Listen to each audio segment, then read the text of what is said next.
We're going to get started here shortly.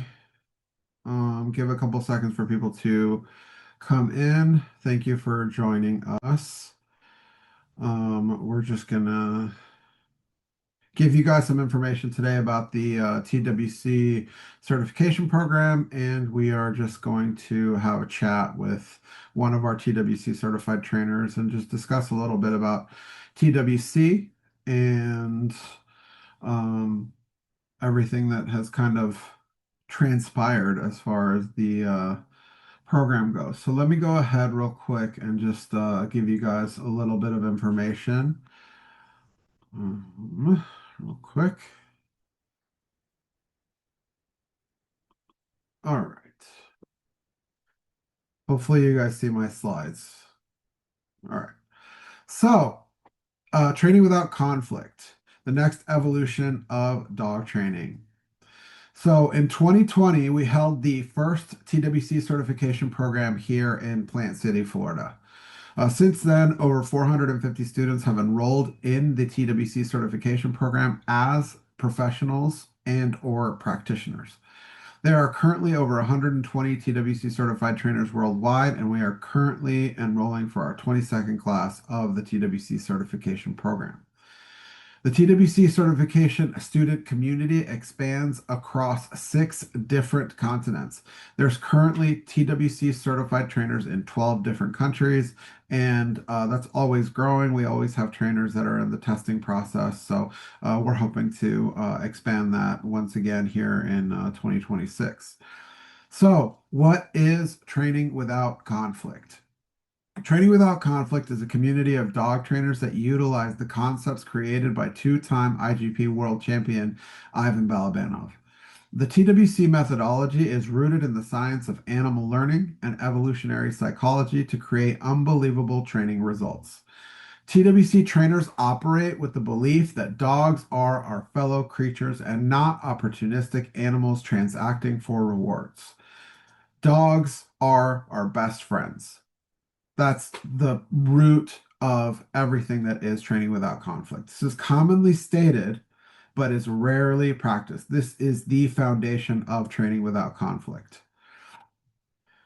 Training without conflict prioritizes play as the most powerful motivator in training. When all basic needs are met, all animals will choose play. That's one of Ivan's quotes that he has across many of the videos that we have. It's one of the most important concepts that, I mean, it's not one of, it's the most important concept outside of making sure that dogs are our best friends. So that's a little bit about TWC. I don't want to get too crazy with too much PowerPoint at this point. But let me go ahead and introduce the guest that we have for today. Today I have Morgan Lee. She is one of our TWC certified trainers, and she's currently in our expert trainer program. And she's also just generally fallen down the rabbit hole of everything that we do around here. She has one of our dogs. She trains with us. So a lot of very, very cool things that we'll definitely talk about. So Morgan, can you just tell us a little bit about yourself and a little bit about your experience as a dog trainer? Yeah, for sure. So I live in Charlotte, North Carolina. I have 2 dogs. My oldest dog, she's smaller, Chihuahua mix, kind of the whole reason I think that I got into dog training, I'll say. We can touch on that as much, as you want to. And then my second dog is an Ophietocia Malinois. She's almost 2, and just had a blast, getting to train her and see her kind of grow up over the last couple of years. I got into dog training really just kind of as a dog owner. The older dog I have, she has had a lot of ideas of her own. And so I made my way through 2 companies here in Charlotte over her lifetime, just working in kind of basic pet obedience type needs. Um, the second company that I worked with here, I really loved what I was doing with them. I had a lot of fun with the people there and my dog as well. And so that kind of got me interested in just dog training in general. And I think once I, find something I like, I enjoy learning more. And then essentially, I found a TWC trainer a couple of years ago. Um, that led me to the first Make Your Dog Somebody workshop, which was down in Florida with the TWC, group and under that curriculum. Kind of my first time ever seeing really, sport dogs and an environment like that. I came down there, we had a lot of fun. And then the next step was, okay, how do I get into this school? How do I become part of this community? And it just kind of has taken off from there. So I do work another full-time job. So I do dog training on the side. So I'm pretty selective about who I work with just because it's me working with a client who's working with their dog. But I've been lucky enough, in my area to find the right fit for me. And so I have 2 to 3 clients at a time. Yeah, very, very cool. I mean, one of the coolest things about you specifically is like you're one of the most common questions that we ever get is like, how do you make the leap from practitioner to Mhm. certified trainer or professional trainer and certified trainer and all that stuff. So I think it's very cool that like you provide a perspective that like I don't think anybody else that we've had on one of these has, where like you literally started like not, from the ground up, but like you came in just as like a curious dog owner to one workshop. Mhm. And then, like you said, you kind of followed the path of where you are now, where you're, now enrolled in the expert trainer program, which is super cool. So, let's just kind of go back and can you explain a little bit about like what was it about training without conflict that kind of led you to seek out more once you got that first exposure to it at the Make Your Dog Somebody workshop? Yeah, I think it was a few things. So the dog that I was working, on kind of just small behavior issues at the time. Like all of the other training approaches and companies that I had worked with, I saw improvement and I saw progress, and it was the type of training that also made me feel, good. It made me feel like we were getting somewhere and we were doing things, that she liked and that I liked. But at a certain point, after I had done that training style for a couple of years, going to like group classes, events that they would put on, all of that stuff, which is super fun and I think really great that is available. It still just wasn't actually addressing her core issue. And so it was like most of our life was really great and it was really fun and things were way better than they had been, but there was like this hanging thing, still out there. And I think the difference with training without conflict for me specifically was she was an older dog who, up until that point in her life, hadn't truly played, right? And so I started seeing all this stuff on social media. That was when all of the hashtag play with your dog and hashtag, train with play was, I think, pretty popular across a few different areas. And so I was just super curious about, okay, well, like, what does that actually mean? Because she won't play, right? And so I think the difference for me was that it took a lot of work to get her to play.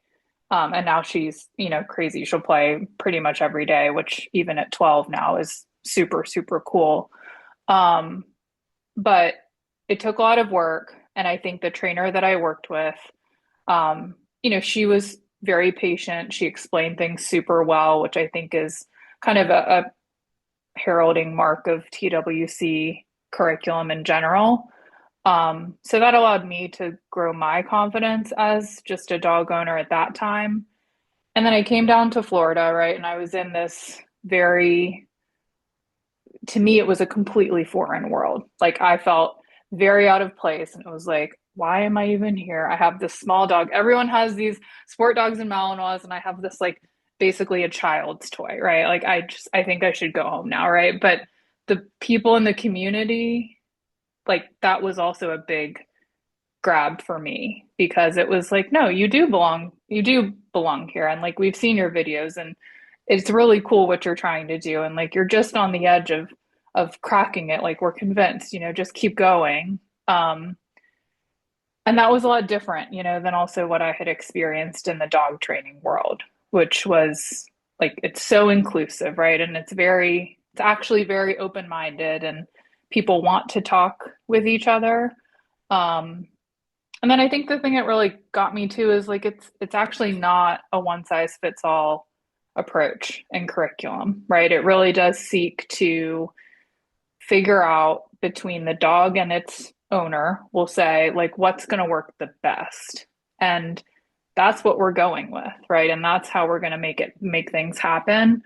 Um, so that's ultimately kind of, I think, what made the program and made the approach stand out to me because it actually gave me, I won't say hope, like my situation wasn't that drastic or anything, right? But it felt like, okay, this is a place where I can fit in, and this is a place where a dog like mine, there are things for her too. And this isn't how the rest of her life is going to be. So, Yeah, yeah, 100%. And I think that's a common misconception even to this day, which is I mean it's kind of breaking down more and more as time goes on because people are starting to see more TWC certified trainers that I mean generally don't have anything to do with sport or never started with, mhm. some high-powered, Malinois or German Shepherd or something like they're seeing a lot more of just people working with your standard pet dog and um more of that, but like there's still that belief, out there that Ivan is a sport dog trainer.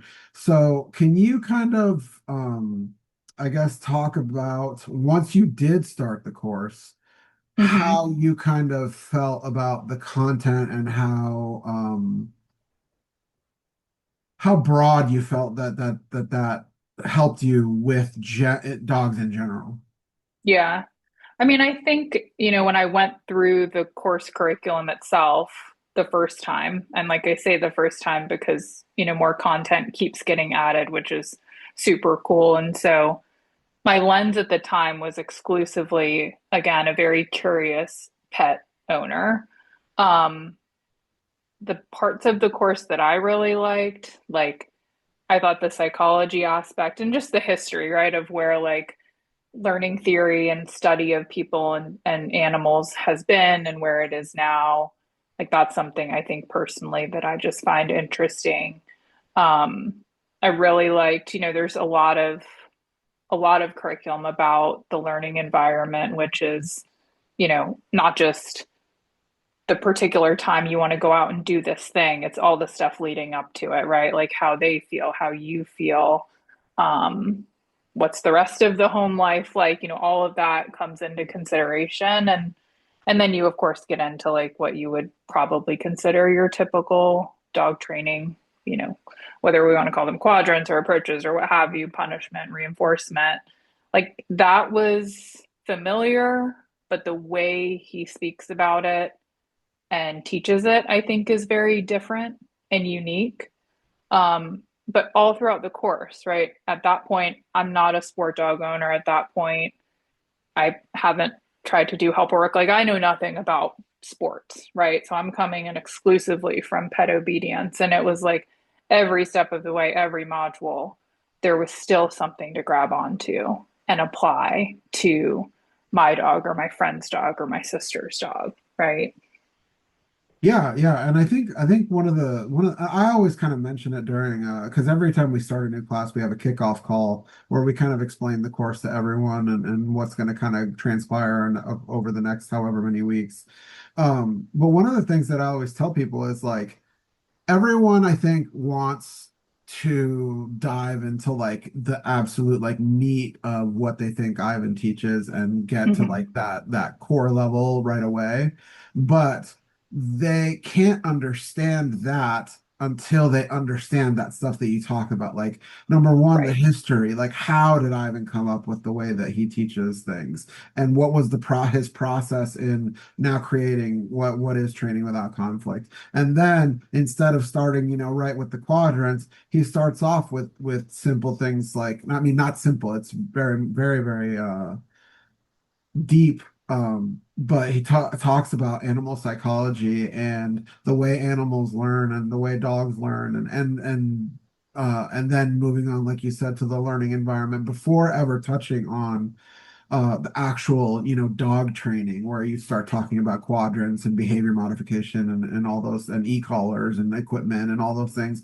And I think Hmm. that's something that is very cool, the way the course is laid out, that you're able to kind of go on kind of a journey of understanding why you're doing what you're doing instead of just being given like, this is point A, here's point B, Right. just do the steps.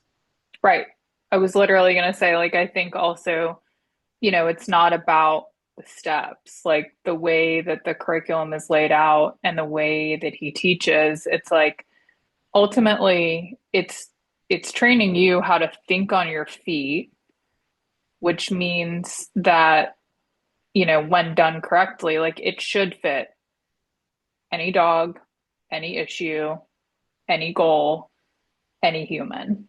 Like if we're doing it all right, there's no reason why this approach is going to fail, but it's not the series of steps. And I think, that's where like even I myself, you know, the steps worked until they didn't, right? And then I was kind of left with the, okay, well, what's next? And I think the course, it just takes you beyond that because it gives you those core concepts and fundamentals. Yeah, yeah, I completely agree. And I think that's one of the main things that, with other schools of training out there, is they're very reliant on like steps, and here's how much time you need to wait between commands and clickers and Mm-hmm. e-collars and all these. There's just there's really no tricks or gimmicks with what you're being given. You're literally being taught critical thinking tools for training dogs. Right. So just to kind of, because you did talk about the community being a big part of why you decided to join the program way back then, Mm-hmm. can you just talk about the, I don't know what the right word is, like the efficacy of community conversations once everyone is on the same level with their understanding of the course concepts? Mm. Yeah, I think still, right, in the community, because, now the other cool part for me is like I have trainer friends and I have training friends, and but I think what the course also teaches is like not to assume. And I also think maybe contrary to common belief, like we may not all be using the same terminology, right? And in many cases, we're not because we've got people from different backgrounds and countries, and all of that. But I think what the community does a really good job of is like we're always seeking to make sure we understand a situation. And it's a very curious sense of a conversation where I think there's a lot more focus on clarifying instead of, which is common, like jumping right to prescribing something, right? Or offering an opinion, or you should do this or you should do that. Like I think even in all the community calls a couple of years since I've graduated, like that's very foundational to the way that Ivan participates in the conversation himself, which is like, hey, you know, these are good ideas, but everybody's rushing into to you haven't even asked all these questions yet. Like keep get the information first, make sure you really do understand. And so I think that it's almost like curiosity is like the fluency across the community, Yeah. much before anything else is, which I think is super cool. Right, right. And I think that like I think the one positive, well not there are many positives, but the very cool thing that I think happens is that like because there are so many people who come from different, there's people in the community who are pet trainers, there's people who are sport trainers, there are people who do drug sniffing dogs, there's people who do search and rescue, there's people who do all like everything. It runs the gamut of like what you can do with a dog, and everyone is part of the community. And I think it's very cool that like you can get the exact same issue with a dog, and you can have 4 or 5 different ways brought forward to approach it, and Hmm. all of them could potentially work Right, because they're all following the concepts that they've learned that of accurate animal behavior and psychology. right. Yeah, so can you talk about a little bit once you kind of completed the program, and or actually let's kind of go from um you originally enrolled as a practitioner, like you said, you were a dog Hmm. owner. Can you just talk about kind of, I mean, I know that the general answer is like, because it happened the same way to me. I came in to just find a way to get my dog to walk nice on leash, and then all of a sudden I'm like training 6 dogs in my apartment in New York City. Like, Hmm. it's like it happens very quickly. So I kind of understand that you just find a passion for things. But can you just talk about a little bit about what, after completing the practitioner program, led you to want to make that leap to move on to the professional program? Yeah, I think it was a few things. Like I think I finished, the program and people around me, like people at work or, friends and family, like they started noticing changes in, Penny, my older dog, and they were like, wow, like this is like it's actually working. And I was like, glad you're saying that. Like I've been working very hard. I believed in it. Glad you believe in it now. Um, and they started kind of coming, right? And they were like, "Hey, could you like my sister's dog, the healing was not great. It's great now. It's beautiful, right?" Or and I had people at work who had kind of similar things. And so I was kind of like, okay, well, if I'm gonna be using this, not for my own dog, like I need to go through the professional certification. And at the same time, too, I you know, had met somebody who is local here and was active in the I guess it's the county shelter, right? And so we had kind of gone there a couple of times, and I was like, okay, like I still have my banking job, like I'm not going to leave that anytime soon, but I do want to make an impact in this community, and so um, started kind of working with a couple of call it foster dogs, dogs in shelter there. And so those were all just reasons of like, okay, this is kind of becoming, more than just me and my dog and need to make this a little bit more formal. And the other part that was attractive to me is like, I was aware of how much community was stood up for the certified trainers, anything from, the monthly calls, the annual summit, and then just informal kind of groups on the side. Again, I was like, there's learning to be had there. I want to be a part of it. So basically, all of those things kind of rolled into one, and it was like, you know, however many months before the deadline, I was like, oh yeah, let's convert it, and it was like, all right, well, get to your practical, let's Like go. FOMO. Yeah, Yeah. yeah, sort of. Sure. I'm not ashamed. Yeah. Right. Yeah, so then once you complete the professional program, you move on to your practical. It was kind of, I think I actually, and this is something I usually touch on when people ask me about making the leap from practitioner to professional, because there are people who want to dive right into being a professional, but they're not Mm-hmm. necessarily a professional, but they're like, I'll start my dog training business today and then I can join the professional. And I always advise against it, Mm-hmm. because being a practitioner gives you that valuable time to just learn and practice. Mm-hmm. And sometimes people will struggle when they don't give themselves that time because they're Mm-hmm.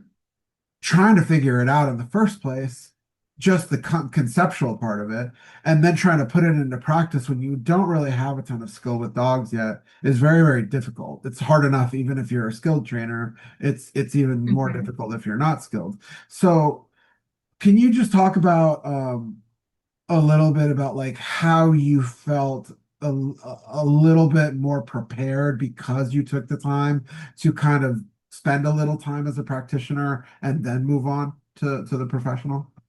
Yeah. I mean, it's an interesting, point that you bring up. Like, I think it is so much content, right? And I guess I was lucky where I had some education in what we'll say, our methods that don't necessarily agree. So like the relearning for me was there, but it wasn't significant. Um, but someone again who I guess hasn't been training dogs, maybe just has their own dogs, like it allowed me because it was just me and my dog, right? Where I could really like ponder basically, the stuff I was learning through the course with a dog that is mine. She's what, 9 years old at the time. Like I know her very well. And so it did allow me to kind of toss it around and muddle it around in my own brain with a dog that I know super well, me as the owner, which hopefully know myself quite well. And so I think you can run through all of these applications in a very familiar setting, and the only new thing you're applying is the content. Versus if you're trying to stand up your training business right away, right now you're facing a new business venture. You're trying to make money on that. You're bringing in dogs that maybe you don't know so well. You're working with owners that maybe you don't know so well. And now you've got all this new content, like you're trying to make it all happen, and it's just, I mean, you go back to the learning environment, right? That's in the course, like all the chairs are kind of stacked against you in that situation. And people make it through, of course, but it's like, I think you kind of see them, right? And it's sometimes a little bit harder than it needs to be. Yeah, yeah, yeah, completely. I completely agree. Um, so you just kind of mentioned it slightly. You talk about the learning environment and in reference to, the human element of it.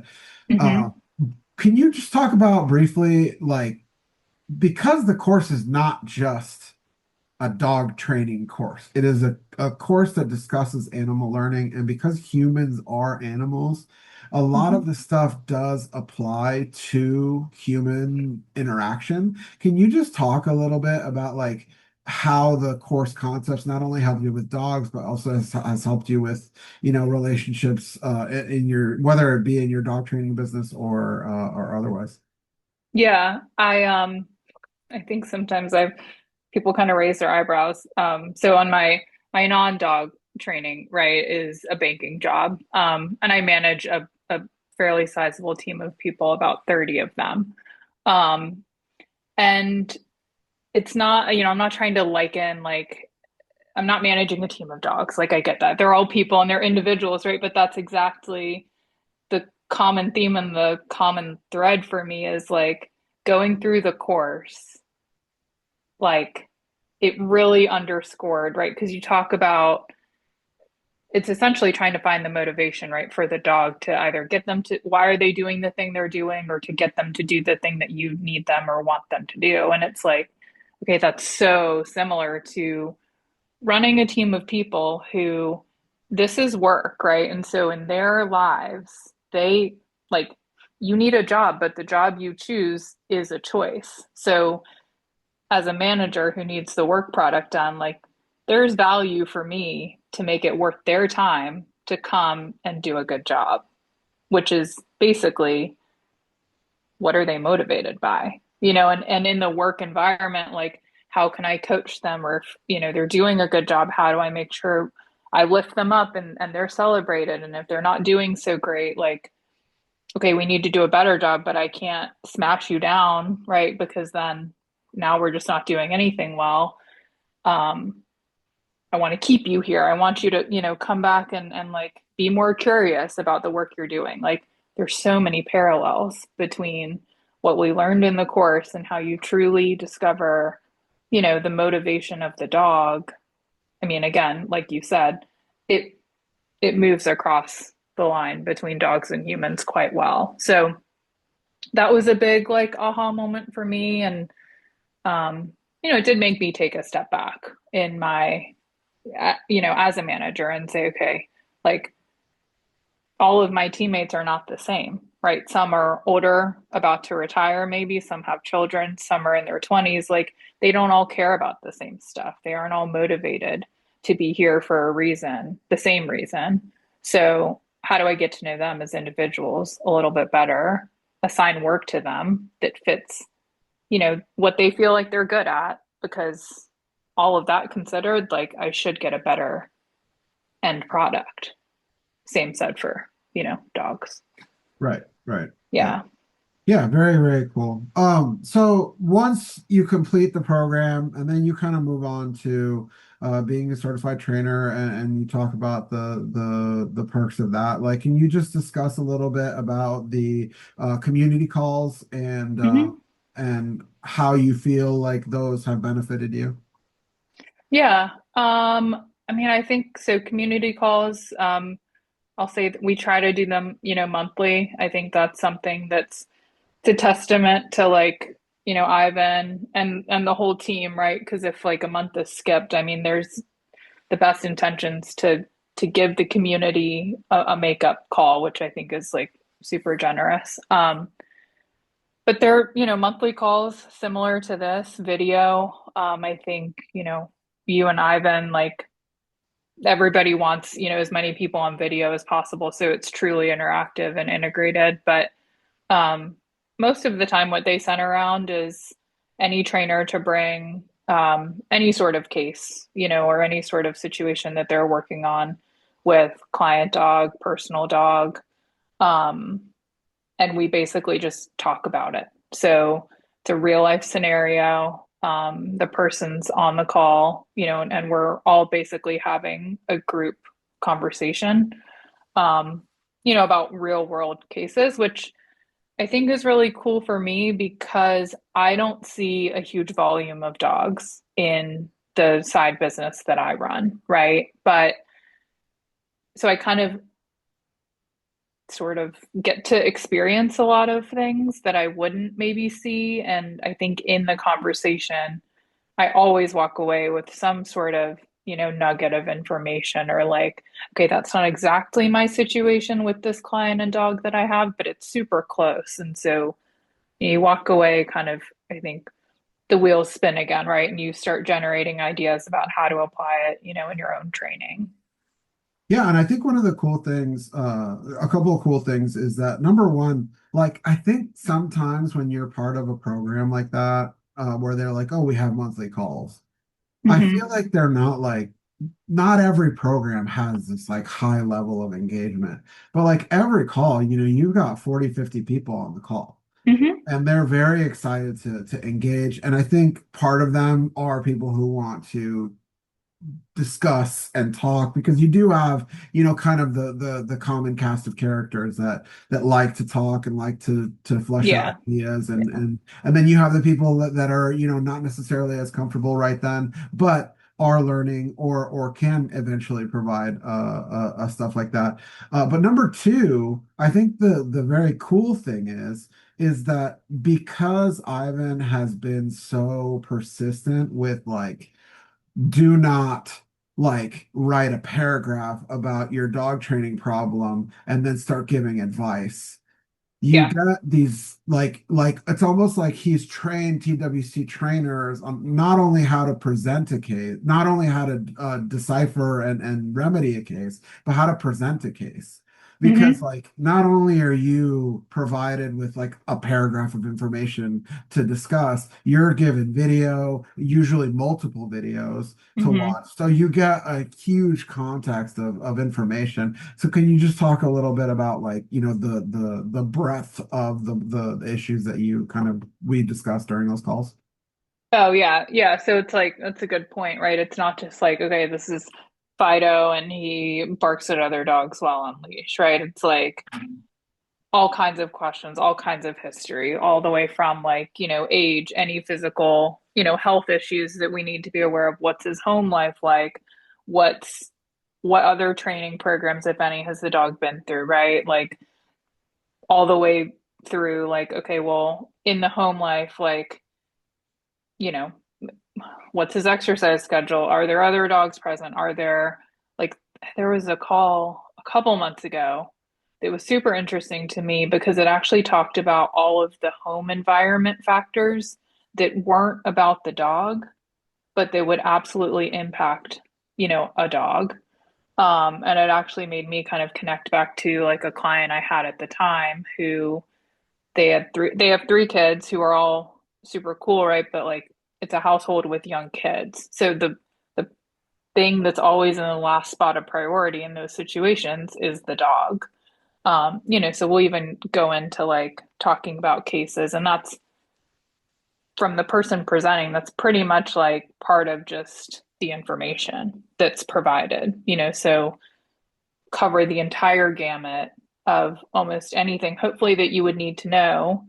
And if the person presenting misses something, then usually someone on the call asks the question, and all of that's covered before any start of training discussion, approach, methodology, anything is provided. Yeah, yeah, very, very cool.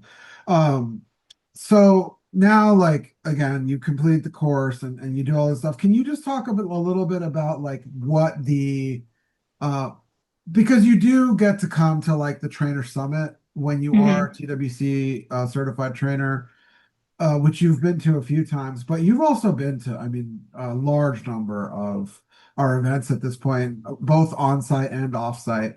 So can you just talk about like what your experience is at TWC events? Mm-hmm.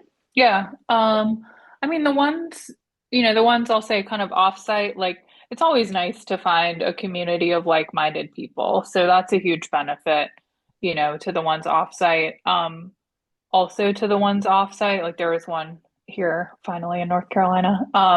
So it was like 1/8 of the driving, to do, and I could sleep in my own bed, which was super great.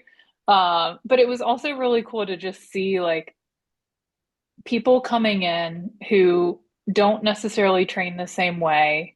There's a set of those people where it's like there's a lot of energy and a lot of curiosity. Um, and they're just happy to, talk to pretty much anybody because they are just trying to learn as much as they can. The more interesting set of people to me usually tends to be the people, though, that have come in with some sort of an established training regimen because more often than not, not always, but more often than not, like they do see something over that workshop that at least makes them think a little harder. And, you can like see it. I mean, they kind of linger a little bit more, right? Or they like ask a question and you can just tell, like, okay, something like they're interested, right? And they might have like a great dog, a super cool dog, right? But to see someone like that, um, just start to be curious about things, I think is really neat. On site, it's just super fun. I mean, we've had summits and workshops where it's like actually very heavy, in the building back into like learning theory studies, like actually looking at studies, study results, drawing conclusions, and then we have the more hands-on ones. I think up until about a year ago, I would have much preferred the curriculum heavy stuff. I think, like, not a surprise to those that know me. Like, it's a study, it's numbers, it's graphs, it's info. Like, yes, I can make a formula of it. I'm good. And then I think through dog training, it's become really clear to me that my learning occurs most when it is hands-on. So I've actually, gravitated towards, and I think luckily, like a lot of the workshops, that have been hosted by TWC as of late are fully participant, like, hey, come on, like get out here, try it, which I think is super cool. Yeah, yeah. I think I mean that's a huge like you I think out of everyone that we've had on one of these calls, you've just had so much experience across the board with like so many different types of workshops. Like Hmm. It's just very, very cool, and it's a cool perspective to get for me because I actually, you and I talk all the time, but I Yeah, never have like sat down and not like about asked you this. like, yeah, Yeah. um, but yeah. So we talked about the community stuff, and can you just maybe describe like how you once you decided I'm going to do this as, even if it's just a side business, how much more prepared you felt as a business owner to take on that venture versus like we talked about before, being somebody who doesn't have this information, um, Hmm. trying to make it work. Yeah, I think without this information, I don't think I would have ever started taking clients. I mean, just to be honest with you, like I wouldn't have been confident enough in myself to advise on situations. I think the most I would have ever done probably was volunteering at the shelter. Um, which isn't something I have done, but there's just been so much more that's happened and it's all been, I think super cool for me. Like it's actually, I think the knowledge and then the subsequent confidence, that came for me, like it's taken my life in directions that I don't think I would have said I would be doing had you asked me 5 years ago. Which I just think is super cool. Like I don't, and I think I would have found like academically, I would have found every reason for why, like, oh, I'm not qualified, or I can't help you with that, or X, Y, and Z. And if there are situations that I run into now where I don't think I am the best fit, and there are absolutely, like I just refer them out to the TWC trainer that, I know how he works. He's 2 hours away. Um, and that's the other cool thing, I didn't mention about the community of like, if someone doesn't have space or time in their program or they don't have the right level of experience, like people are generally pretty transparent about their capabilities. And it's like, hey, we throw it in the group on Facebook, right? Like, hey, this is a situation.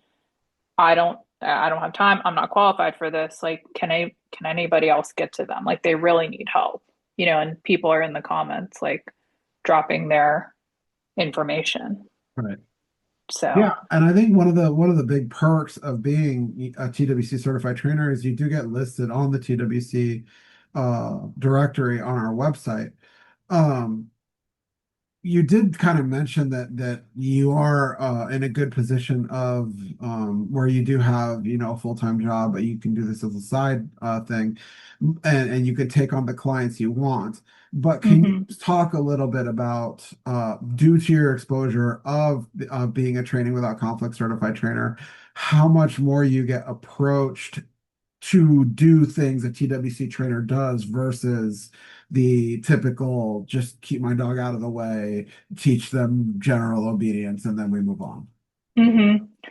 Yeah, it's kind of I think like I even have someone on Facebook who I'm talking to, within the next week of um basically like I think locally there's a big, and I'm sure in most towns and cities, right? There's this Facebook group and it's like X for whatever dogs, and people are posting like, hey, he in his case, he's about to rehome this dog. He's had it a week. There's I think just one hopefully minor issue.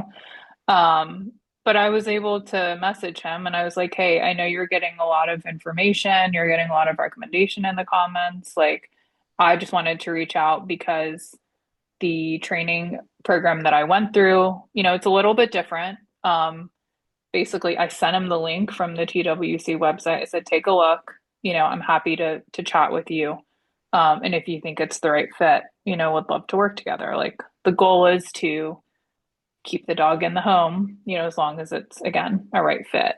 So, and I think he looked at the link and he was like, this is absolutely, the way that I want to go about this. Like, when are you available? So I think it just gives you, it's for me, I don't know that it's changed the obedience needs that have come my way, but it certainly has changed the people that I've taken on as clients and like I think my expectations of them and the way that I like to work with them, the whole goal is to show them that they can do it. Because I don't do board and trains, I need them, to be able to do it. And so there's a lot of human to human conversation and education. And me, like, there's a lady I'm working with now, and her confidence has just grown immensely, because she's the one that's done the work. And I mean, I think that matters, to the dog that their owner feels good about themselves. So I think Yeah, that's really changed it, for me.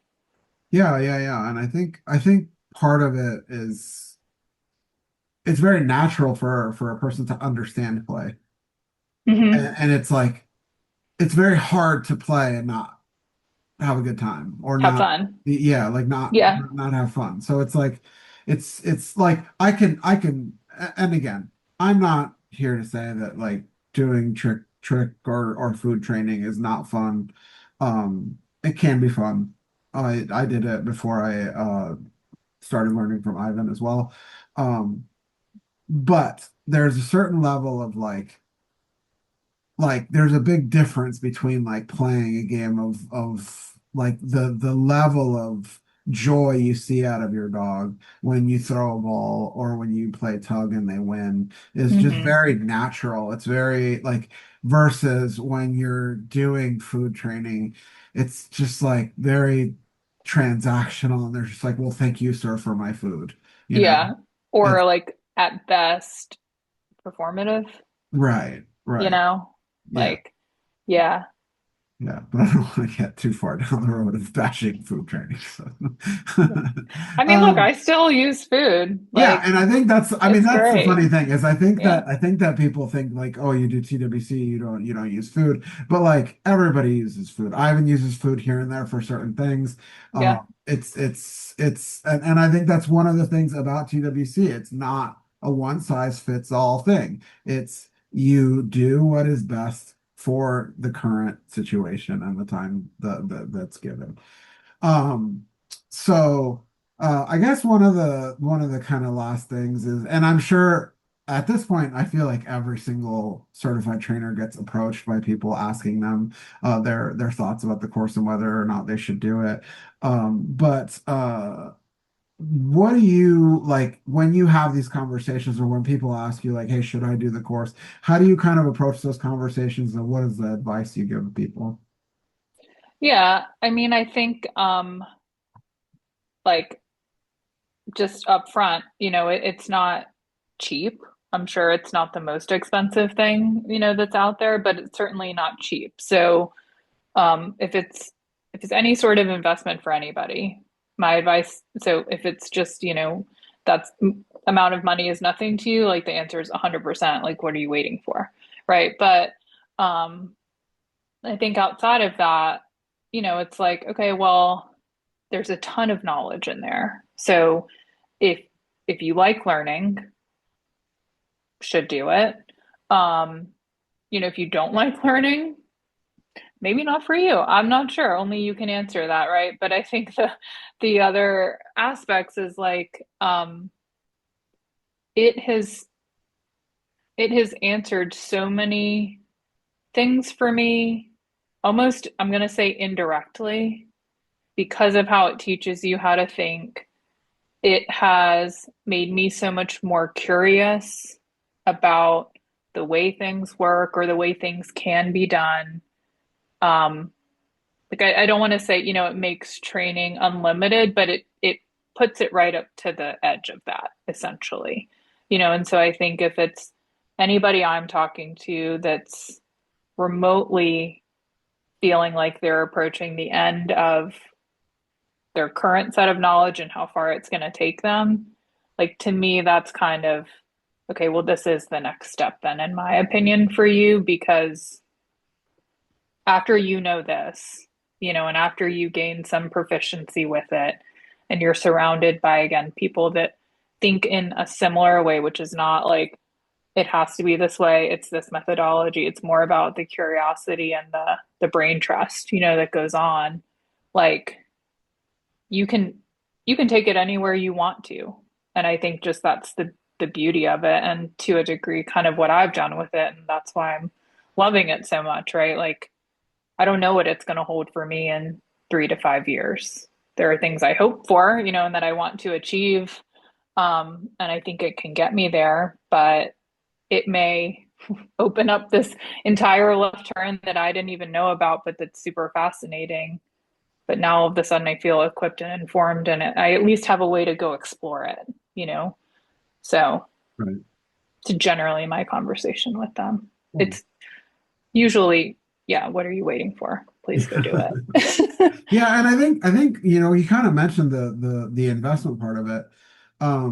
And like you said, it is and we're very clear when even when we have the kickoff calls, it's like people have invested a considerable amount of money to get this information and to learn this stuff and to be part of this community and to learn from Ivan and all these things. But I Hmm. think the important piece, that the two important pieces, because if you're making an investment, uh, you know, going back to your banking stuff, if you're making an investment, you expect a return on that investment. Hmm.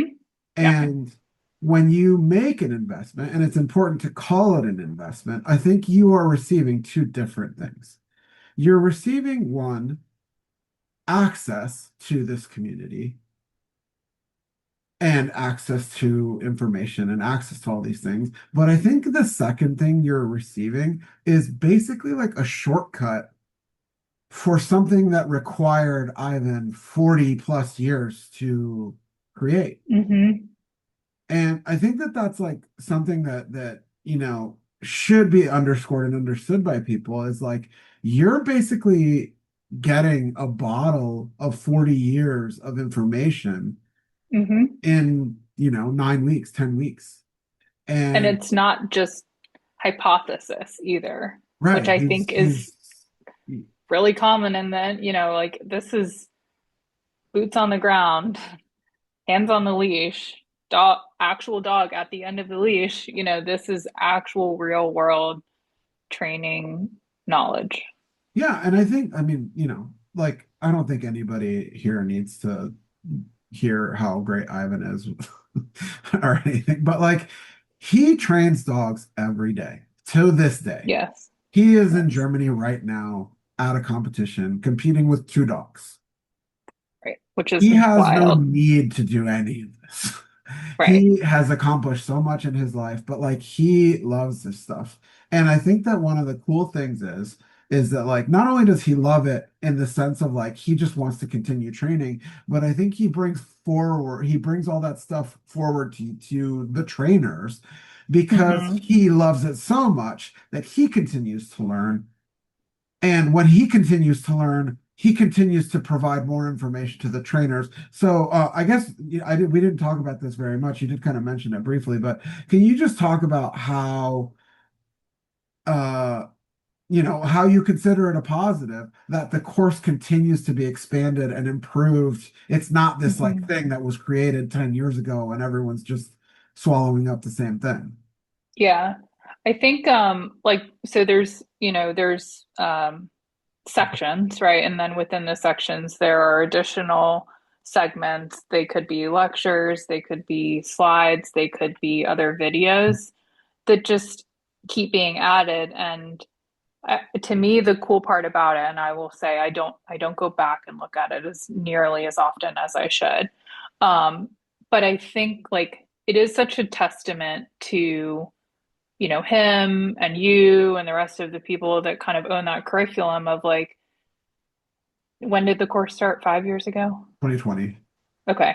almost So 6 years. Yeah. 6 years ago, like the the level of currency that you all keep the information front and center in your mind, so that because I have kind of seen the way that he's like, oh, record this, grab my phone, right? And it's like, I don't know what he's connecting it to, but like you all are so fluent with it that like whenever you see something that would be a good addition, you're filming it for the sole purpose of keeping only a 6 year old curriculum, which is a long time, but also not really long at the same time, right? But it's with the sole intended purpose of adding to that. Right. which I think is super cool because it's like he's it's gaining it's got a couple years, I guess, of experience under its belt, but he's also always keeping it like he just made it in some way because of the continuous additions, Yeah, yeah. And I mean, right? for better or for worse, because like sometimes it's like Ivan is so he's so I don't even know what the right word. He's so driven Hmm. to keep everything current, and he's pulled in so many directions because he wants to provide for like everyone, and he wants to like even people who aren't enrolled in the course. So he Right. wants to make a YouTube video and he wants to make a video that gets just sold to the general public. But at the same time, he wants to make sure that he is continuing to improve. So it's like for us who are on the like very small team, I don't know if anybody Hmm. knows how small the team is. But it's a lot of work to keep everything current and provide to so many different people. But yeah, I think there has never been a time in the last 6 years where I feel like Ivan has ever been like, yeah, the course is good. We don't need to do anything for now. Like Oh, he's yeah, always no. got some like we need to add this, we need to do this. Yeah. It's like it's always like it's just this like this whiteboard that just continues to get longer and longer and we try to knock out as many as we can. But yeah, and I think that's one of the very cool things and a testament on on all sides that number one, the community is hungry for it. They want to continue learning. Hmm. And then number two, Ivan wants to continue to provide. And then the TWC team continues to work at this breakneck speed to provide to everyone, whether it be a podcast or a training video or an addition to the course. I think that's just a very cool thing about TWC in general. Um, Yeah. I think one more, if I could add to, like, I think it also speaks to me in terms of the community, but also like you all's investment in the people. You talk about the investment, right, that we make when we go through the course. And I would say, like, it's very much returned in that, like, you know, he and you guys, even before I had one of the dogs, like, I come and you guys know my name. And, if I've brought a case, even if it was a couple months ago, like he's probably asking me about it, right? Or like my practical videos, like he watched them and I think a year after he watched them, like he brought them up in conversation with somebody else. And so I was like, wait, like, and all the things that you see, like he does take the time. And I think that's so important. Like he takes the time to get to know his students, and what's important to them. And he has a good sense usually of like, because across the community, you have people that have been doing this for a long time or super knowledgeable.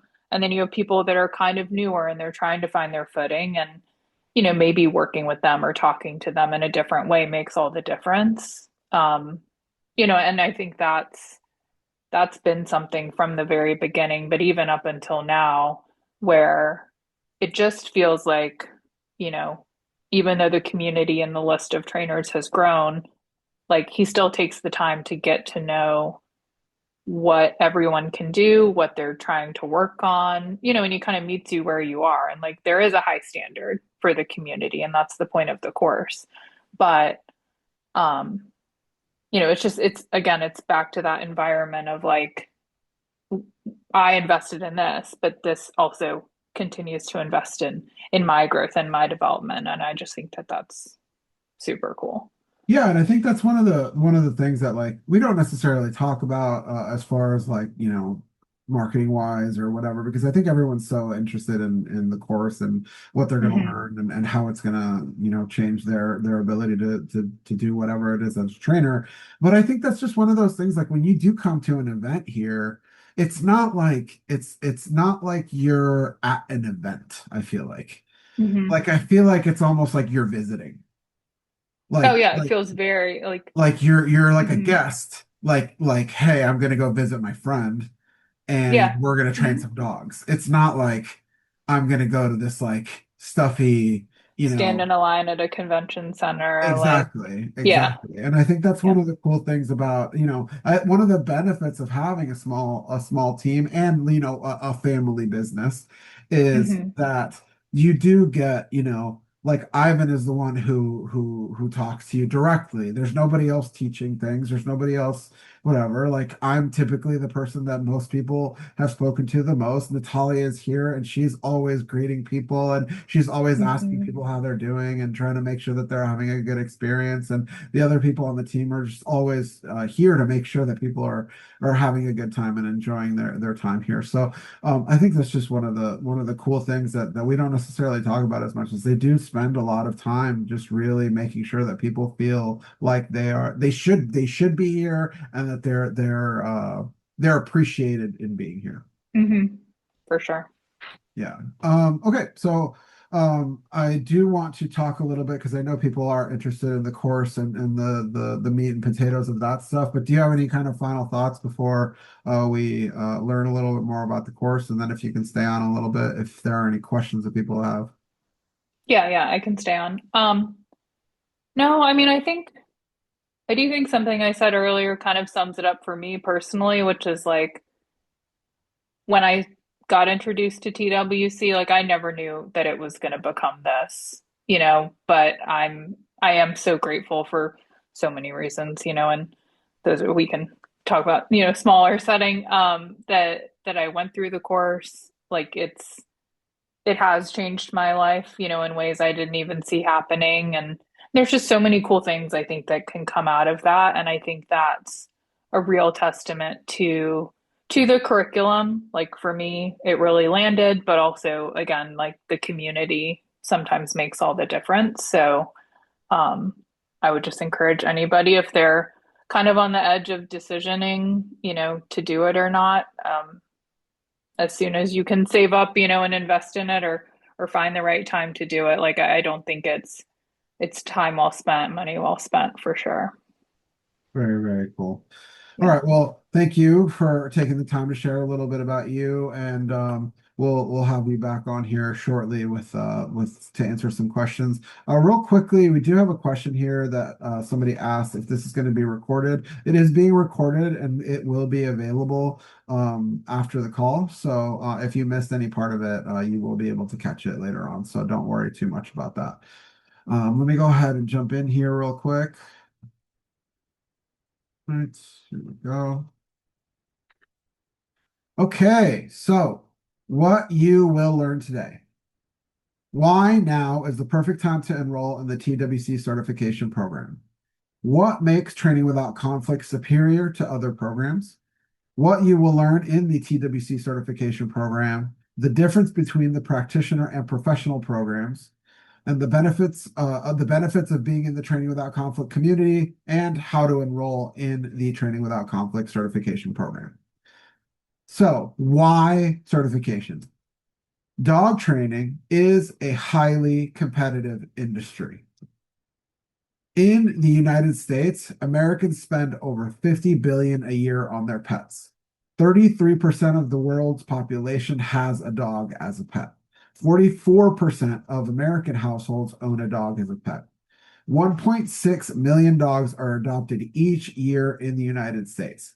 The industry has proven to be recession proof. And when something is proven to be recession proof, it's good and it's bad. The problem is when it's a highly competitive industry that is known to be recession proof, you get the sharks swimming in the water. You get these, buy my course and my, whatever, my 2 week course or my, you know, everyone has kind of, not everyone, but many people have been fooled by these like, random, videos that they see promoted on social media or whatever that are claiming to be the next amazing thing. But the difference with TWC certification, when something is a highly competitive industry, you have what's called a red ocean industry and you have what's called a blue ocean industry. A red ocean industry, as you guys can see from the graphic on here, there's a lot of hooks and there's very few fish. When something is highly competitive and everyone has access to the same, cookie cutter information and everyone's trying to do the exact same thing that everybody else does, you are competing for the same customers. And it's very difficult because there are more hooks than there are fish. So you have this difficulty in being able to identify your customer and being able to get them in the first place. But when you can create a blue ocean industry, which means when you have something that's special about you that distinguishes you from all other trainers in the industry, you're able to create a blue ocean industry where you are the only hook in the ocean for many fish. And when you're good at what you do, you're able to have success. And this is what TWC can provide for you. People around the world are seeking expert help. Training without conflict is the cheat code to becoming an expert. How do you get there? Unparalleled knowledge.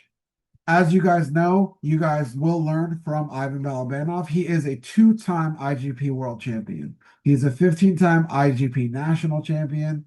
He has 40 plus years of experience in training dogs, 40 plus years of breeding Belgian Malinois. He's a former guide dog instructor at the Guide Dogs for the Blind in San Rafael, California.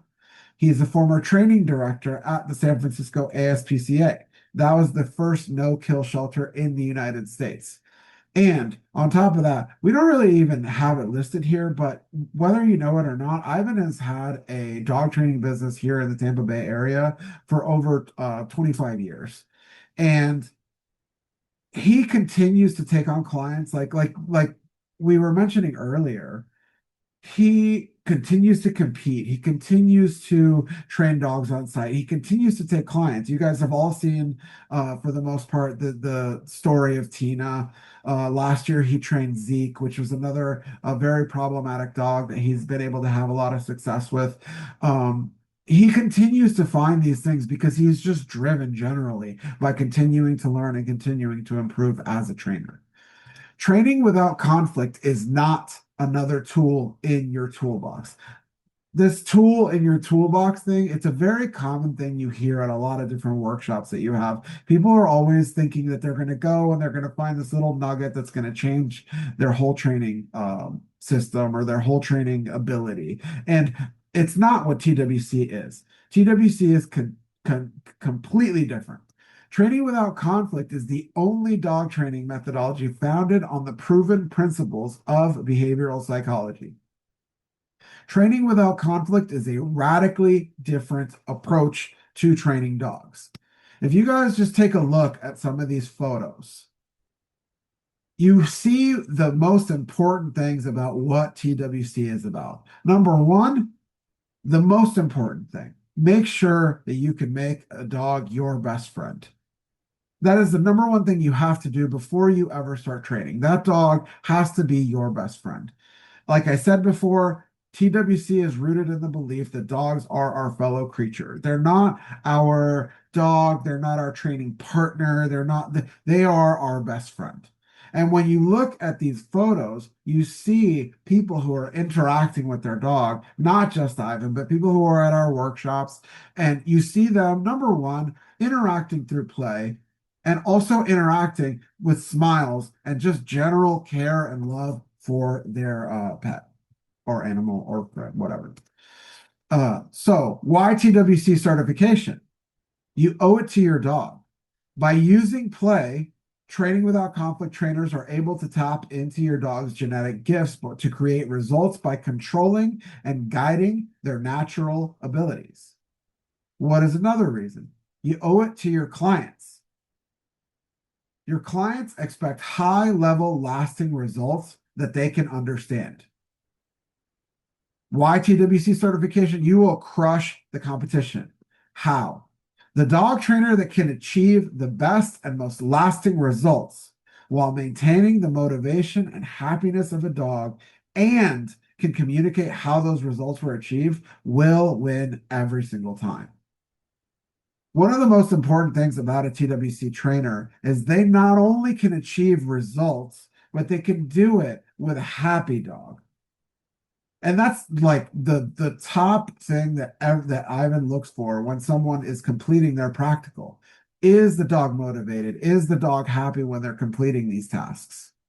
And can you communicate these things? If you can do all these things, you will have no trouble creating a blue ocean industry for yourself. Lastly, you owe it to yourself. Like Morgan said, she's made so many improvements, not only as a trainer, not only with her dog, but it's made improvements to her general just life. It has improved things that she says that she didn't even know would be improved. She had no idea that she would be here, 3 years ago. And it can do the same for you.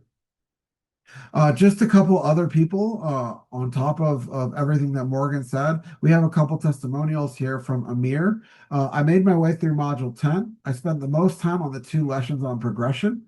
Wow, just wow, Ivan. These two lessons were the most intense, the most important lessons from any live seminar or any pre-recorded dog training lesson from any dog trainer I have ever taken. For me, these two lessons alone are well worth the price of admission for this course. I will forever be grateful for Ivan's willingness to share this knowledge with us. I'm just a dog owner. I just goof around with my dogs, but if I were a professional dog trainer like some of you guys, I would feel privileged to be among such a small group of trainers with this knowledge, and I would feel I have a huge competitive advantage over other trainers thanks to Ivan. A competitive advantage I would protect. Another one from Vivian. Hi, I'm everyone. I'm Vivian from Singapore. I have a BA in psychology and a master's in neuroscience.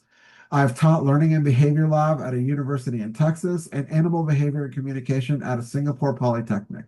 Although we've only done 4 modules so far, I must say this course resonates with me tremendously. I love the strong emphasis on relationship with the dog. I've been to many courses and seminars with many trainers. However, the deep appreciation and understanding of psychology Ivan has is incredible and unique.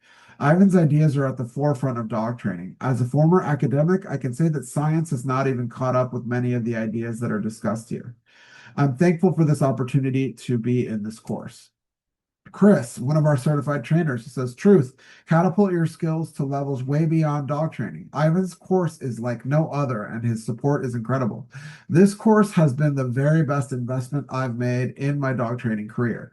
Get ready to have the best relationship possible with your dog and be able to share that gift with your clients as well. Thank you, Ivan and family. Truly proud to be part of this revolution in dog training. If you're thinking about doing this, think no more. This course is being offered at a steal of a deal and it will return your investment over and over and over again.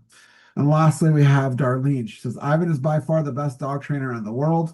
I've taken the training and my dog training business is taking off. Well worth the investment in yourself. One of the additional things we do from time to time run surveys with our certified trainers just to see how they're doing, how their businesses are doing. And when we did a survey, we found that over 80% of our TWC certified trainers have more business than they can handle.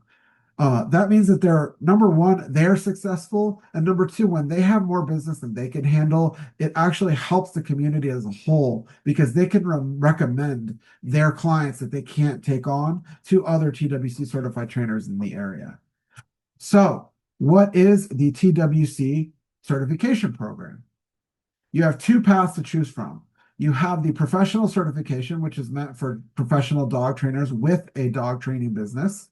And you have the practitioner certification for dog owners without a dog training business who are just passionate, pet owners, dog owners, sport enthusiasts, those types of things. Both levels enjoy Ivan's comprehensive science-based training system that will forever change how you interact with dogs. So to make things very clear for everyone, there's absolutely no difference in the course concepts and the course itself that everyone gets access to. Nothing is left out, nothing like that for practitioners or professionals. You guys get access to the exact same certification content. Both levels also enjoy 24/7 access to 18 mind-blowing modules where you will learn the TWC methodology through the TWC Academy. So, as many of you guys have probably already had experience with buying our videos and stuff like that, you guys have access to all this stuff 24/7. It's available for you anytime through the TWC Academy. We have 18 modules that truly cover from back to front pretty much everything you could want to do with a dog. I mean, like I said, we're enrolling for our 22nd class, and we, I have yet to get feedback from someone where they tell me like, oh, I feel like I didn't learn this, or I feel like I didn't get this. People truly feel like they get a master class in absolutely everything that they could possibly want to know about dog training. Both levels also enjoy access to a private Facebook group where you can discuss questions and cases with TWC students. So during the course, you get access to your class group where you're able to kind of talk about the program and discuss any type of questions or any types of issues that you might have while you're doing the course. And once you complete the program, you get access to the TWC graduates group where you can continue to do this and you can do it with everyone else who's also graduated the course along with our certified trainers. Both levels also enjoy access to 4 private Q&A calls with Ivan via Zoom. These calls can last sometimes over 4 hours. So this says you get access to 4 calls, but Ivan lately, because we've expanded the course so much, Ivan has actually started to add another Q&A call here and there, just to make sure that people are picking up on all the course concepts. So it's not necessarily only 4. It's definitely at least 4, but it could be anywhere between 5 and 6 at this point because we have expanded things to the point where sometimes we do need uh, a little bit more assistance from Ivan directly. And like this says, sometimes these calls can last over 4 hours. Ivan is super generous with his time, whether it be one of these certification calls or with a certified trainer call, the monthly calls that we do, or the expert calls. Ivan is super, super generous with everything that he does with all this stuff. So this is one of the biggest perks I think with the program itself is you get direct access to Ivan. It's not like you have some teacher's assistant or something that's helping you. You get direct access to him. You ask Ivan a question, Ivan answers in real time. Both levels also enjoy access to the TWC Q&A archive. So all of our previous Q&As that we've ever had, so 6 years of Q&As, 4 classes per year, 4 hours per Q&A. There's hundreds of hours of content at this point of Q&As. And you have access to all of that once you complete the first round of your certification program. Both levels get that, practitioners and professionals. Both levels also enjoy early access to TWC workshops. So when you are a member of practitioners or professionals or certified trainers, you are the first people to learn about new workshops and you're the first to get access. As you guys probably have known, TWC workshops typically do sell out. And a lot of the working spots are gone, before you even get a chance to apply for them. So very, very cool perk for both levels where you do get early access to TWC workshops. Now, the professional trainers alone, they get the opportunity to attend a TWC Trainers Weekend to take their final exam. This is where you come to Plant City, you take the tests, and if you are successful in taking the test, you would then move on to your practical exam, which is completed from home. We'll talk a little bit more about that, I'm sure, during the Q&A. But you do get, as a professional trainer, the opportunity to attend a TWC Trainer Weekend. You also get access to use of training without conflict methods for use with your clients. So this is one big distinguishing factor with between practitioners and professionals. The professional trainers and certified trainers are able to use the training without conflict concepts when they are with clients, which is, the reason that Morgan stated she decided to make the leap of becoming a professional trainer was because she started feeling the need to provide for clients and not just her personal dogs. TWC certified trainers enjoy promotion and listing on the TWC certified trainer directory. So again, if you go to trainingwithoutconflict.com and click on the find a trainer tab, you will be able to find a majority of our TWC certified trainers there. TWC certified trainers also enjoy monthly Zoom calls to discuss ongoing cases. So, like I said, we have the Zoom calls for the current class, but we also have TWC certified trainer calls every month where it's just the certified trainers presenting cases that they are facing in their business and those types of things. And those happen every single month. I don't have a slide for this, but we do also have an archive of these calls. So again, we're talking another 5 or 6 years of recorded certified trainer calls where you get access to all that when you become a TWC certified trainer. Uh, TWC certified trainers also enjoy the opportunity to attend the annual TWC Certified Trainer Summit. This is an event that we have at the end of the year, every single year, typically in December, where we bring all of our certified trainers or as many that want to attend. And we just have a good time training dogs and talking dogs and anything that involves training dogs. It's a super fun time, a good time to do community building, stuff like that. We have good food. I mean, it's definitely a highlight of the year for basically the certified trainers as well as all of our staff who works here. And most importantly, I make a limited edition hoodie every single year that you can only get if you attend. So if you've ever seen a super cool annual trainer summit hoodie, the only way you can get that is if you attend in person. TWC certified trainers also enjoy the opportunity for further TWC education program. So, like I said, Morgan is currently enrolled in the expert trainer program. That is our top level program that exists once you become a TWC certified trainer, and we do enroll for that once a year. Like we talked about a lot during the presentation or the interview with Morgan, we do pride ourselves a lot on our community. And we are hopeful that you are now ready to join the community. So before we get to the price of the course, I do want to ask you guys a couple of questions. Well, just one question. What is your dream worth? And this is a very important question because I think Morgan really brought forward a very cool thing. Because I think you can have your current dream, and then you can have a dream that, like, literally is not even in your wildest dreams, where you end up somewhere that you never even thought you would end up because you made a certain decision. So I just want everyone to kind of think about that and tell yourself, what would that be worth to you? So if you believe that your clients are worth it, that your dogs are worth it, and most importantly, that your dream is worth it, if you believe all these things, we'd love to have you join something special.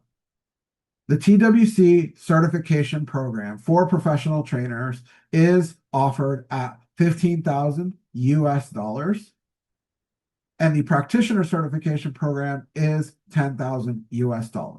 Now, in the past, we did not have payment plans and we did not accept payment plans, but very recently we have been able to provide that opportunity once again. We now accept payment plans, and these can be discussed once you submit your application and are approved to join the course. But for everyone who is on the call today and is curious, we do have options available. We have in-house financing available. We have also access to a firm or Klarna, which you would have to apply through them in order to get approved. But this can all be talked about once you do apply. So how do you apply? You go to trainingwithoutconflict.com/certification. You purchase the $97 TWC certification application. You fill out and submit your application. Ivan and the TWC team will review your application, and I will personally contact you with the next steps when you are approved, or if there's another decision, I would also be the person to contact you. So we are currently enrolling for the April 2026 class. We don't have a concrete start date yet, but it will be starting most likely in the last 2 weeks of April. We're definitely getting very, very excited for that to come up. We already have a good number of people signed up for that class. So we're hoping that you would like to join us. Now, does anybody have any questions? I know there was already 2 questions before I got started, so let me go ahead and just jump into those. Jessica, I'm a dog walker. I'm aware that this would allow me to take the professional certification, but would you recommend to do the practitioner course first? Also, does it cost me more in the long run to upgrade from the practitioner to the professional certification? Okay, so um, it's hard for me to give you like a concrete recommendation because I don't know what your current skill is. If you consider yourself to be a very skilled dog trainer, if you've had a lot of experience with dogs, I also think that you probably would be fine. Um, the answer to your second question, in the long run, does it cost more to upgrade from practitioner to professional? It could. Because like when we originally launched the TWC course, it was $7,000 and now it's 15. So at a certain point, someone could have done it for 7,000, and then if they wanted to move up to professional, the price would then be the difference of whatever the current price is. So if the price goes up and you paid a certain amount, it could potentially cost you more than what the current price is. But it doesn't necessarily mean that it will, depending on when you upgrade. But for example, at a certain point, someone enrolled as a practitioner for $8,000, and then the TWC professional certification was 10,000. It would certainly cost you more than it would have at that time than it would now, where it's now 15. So there's kind of a dance to do with that number, but just it could potentially, yes, cost more in the long run, depending on how long you spent as a practitioner or professional. Generally, I would probably just recommend for you to do the professional certification now because you do already have some experience with dogs. If you were totally like just a pet owner and didn't have a lot of experience, and most importantly, because most likely because you are already in business as a dog walker, you already have access to clients. You're going to be put in a very tough place as a practitioner if you want to start taking on clients, but you have not upgraded or whatever. So I would probably just for you specifically recommend doing the professional course from the get-go. Um, Second question also from Jessica. How many people fail and what's the protocol if someone does fail the theory or practical? Do you get another shot? Yeah. So the written exam, you have up to 3 opportunities to take the exam and fail it before you are no longer provided an opportunity to take the exam. This is very uncommon that people take all 3 attempts and do not pass. It's very uncommon. More often than not, when people hear of a person who says like, "Oh, I didn't pass TWC and didn't make it or whatever," more often than not, those are people who took the test one time and didn't come back and take a second attempt, or 2 times and didn't come back and take a second attempt. But it's very rare that someone uses all 3 attempts and doesn't end up passing. And the same goes for the practical. Typically, what happens is once you successfully complete the written exam, You would then move on to the practical. And if you submit a practical that isn't quite what we would consider to be the standard of a TWC certified trainer, you would be provided feedback, and then an attempt to either fix with the dog that you currently worked with or be able to do another dog and do an attempt, possibly the same behavior, possibly the same task, possibly a different task, depending on what Ivan decides. Maybe Morgan, if you just want to talk a little bit about how you felt about the testing process. Yeah, sure. The written test to me, like if you stayed on track with the curriculum and meaning, took in all pieces of it, um, and like you truly, I think, understood it and comprehended it, I think the written test is pretty in line with that. Like I'm gonna say it's pretty fair, against the curriculum that is in the course. Obviously, if you're rushing, you're skipping over things, like anything that's in the course is probably something that's going to be touched on in the exam. So I think, sometimes people that I speak with who seem to have a little bit of an issue with the written exam is like maybe they didn't actually watch all the use or the videos, and like those are actually can be really important. So if you stay on track with the curriculum, I think the written exam isn't too bad.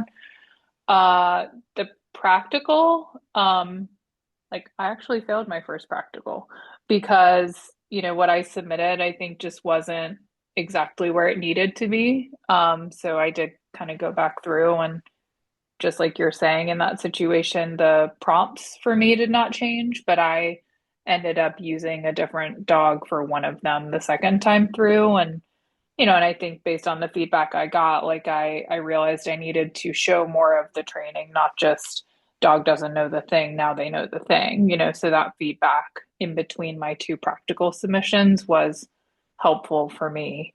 Um, so I mean, I think it was a very fair assessment process, both on the written side and then on the practical side.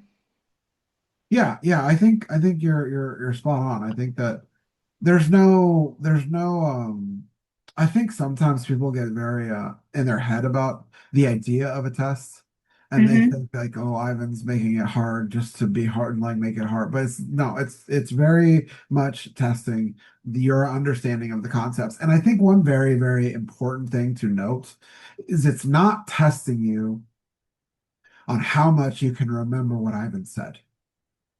It's True. specifically testing you on your understanding of the concepts itself. And once we start the course, we discuss a lot more about how the exam goes and what to kind of try to pay attention to as you do the course and all those things. So that's definitely something we talk about with the trainers. So that's something we would discuss a little bit more in depth during our kickoff calls. Jennifer, hey, wondering if I do the course due to being in South Africa, how I would do the practical assessment, and could I do the course prior to doing a dog handler course in South Africa? One more question. Do you train scent detection, particularly small creatures? Would love this knowledge for my dog puppy. She is 14 months old and super good at tracking and scenting in nature. Okay, so number one, Jennifer, you're in South Africa. The practical exam is done over video and you upload the videos to YouTube. So there's absolutely no concern about you needing to be here in person for the practical exam. We do like it if our trainers come in person for our written exam. But we do have remote testing options for international trainers. So if you live outside of North America, we do provide the opportunity to take the written exam remotely. I will say it's a little bit more difficult because you do have to complete it verbally and really know what you're talking about. And it's a much more difficult way to do it, depending. It could be easier depending on how you are. What type of person you are, but I personally believe it's a little bit more of a tougher exam. Now your second question, do you train scent detection? So there's Short answer, yes. Ivan added a case study where he taught scent detection to his dog Kimba into the course. Now it's not like this like master class, like all, the absolute everything you could ever understand about scent detection, but he does go over his process of training scent detection to his personal dog. And then number two, you get an understanding of everything that you need to know conceptually and behavioral psychology wise to be able to assist you in your ability to train scent detection. On top of that, we do have many trainers in the community who are professionally taught, do teach or work in scent detection, and they are also available for you to discuss things with. So, short answer, yes. Longer answer, yes, 100%. And you have access to more resources than just in the course. You have access to trainers who have done this. Jessica, can you elaborate on what the practical exam looks like? So basically, when you complete the written exam, Ivan evaluates what your written exam looked like and where your deficiencies were and where your highlights were, and he will design tasks for you to complete in order for you to show your skills both in your highlights and your deficiencies, and in hopes that you shore up your deficiencies through doing your practical exam. So, it can be anything as simple as teaching a dog a sit, or it can be something as complex as teaching a full BH routine. Depending on where you are, don't I shouldn't say that because I feel like people will think that everyone's going to get this. He doesn't ask most people to do a full BH routine.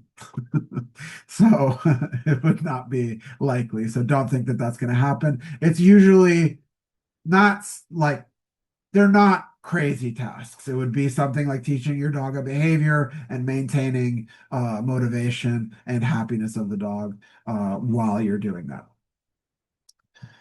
Um, In-person training course available for international people. Yeah, so if you complete the program, uh, you are able to attend in person for the trainer weekend. So that would be definitely a recommendation. You're more than welcome to come in person for the trainer weekend. Um, let's see here. Jessica did that. Jennifer, awesome. Such great answers. Going to enroll with TWWC. Very, very cool. Scent detection, super basic, mostly reading down. Very, very, very cool. Yeah, like you will get, I guarantee anybody who's on this call today, you will get more than you ever could have imagined as far as information. There is like, I imagine every single person here has an idea of what they would learn. I absolutely guarantee that you will get more than you are expecting because there's so much here. Like there's so much information that, and I'm not saying that in like a marketing sense. It's just there's so much. Like even me, like I shot, I edited, I have been to every single Q&A that has ever happened. And I still see Ivan do things where I'm like, whoa, like mind blown. And it continues to be brought forward to the community, and I absolutely guarantee that every single person will have that same experience, both because I personally have experienced it, and I've also seen it from most people who come here for workshops or do the certification program. So that's the last of the questions. So I want to thank everyone for attending today. I want to thank Morgan for taking the time to give us some answers and to just tell us a little bit about her experience as a TWC certified trainer. And hopefully we see some of you guys in the program. I also see some graduates and certified trainers here who are just curious and excited to Hear me talk, apparently. So, thank you guys again. This recording will be made available. We will send an email once it's available. And so if you guys missed any part of today, you guys will be able to watch that in the future. Thank you guys again. And we'll see everybody soon. Thanks.